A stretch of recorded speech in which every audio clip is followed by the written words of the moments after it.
I'm Joe Giglio for NJ Sports Now on this Thursday, August the 27th. It has been a tumultuous week around the Rutgers football program. So much reaction pouring in, so many stories coming out about what may or may not have happened between Kyle Flood and an email and a professor at the university regarding the status, the academic status, the grade of one of Flood's players. And now the university is putting this under investigation, and in time, we will find out exactly what happened here. If Kyle Flood broke the rules, if Kyle Flood bent the rules, if Kyle Flood did nothing wrong. All of this will eventually come out, and we will have our answer, and the Rutgers football program can move forward. But as you think about what may have happened, as you think about what may or may not have happened, you start thinking about Kyle Flood and what he did here and his standing inside the university at Rutgers. That's why rules like the one we're talking about here are in place.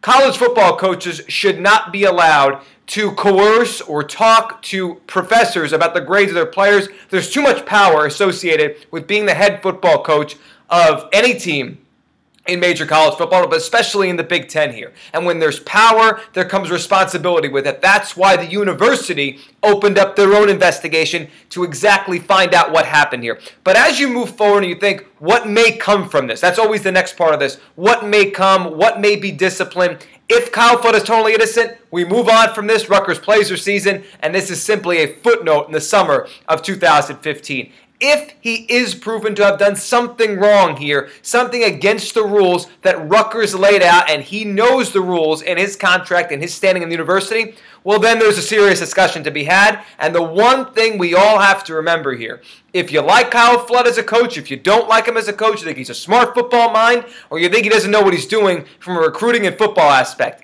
he is not a good enough coach or a good enough recruiter or a great enough member of the coaching society in the NCAA to withstand something seriously wrong. So if Rutgers deems in their investigation that something really poor happened here, something negative happened here, I don't think Kyle Flood survives it because he's just not good enough of a coach. And, we know the way college football works and we know the way the NCAA works. It is a sleazy and strange environment where actions do not speak louder than words in some cases. In some cases, they do. If you're a great coach, if you have hardware, if you've won national titles, if you're Nick Saban, you probably get away with this type of stuff. If you're a great coach who has won conference championship after conference championship, you might get away with this kind of stuff. If you're Kyle Flood and you're proven to be wrong on this one, you might not get away with it. So as you think about what might happen here, what the punishment could be or should be, a reality of the situation in college football will probably rear its head at some point. Some coaches,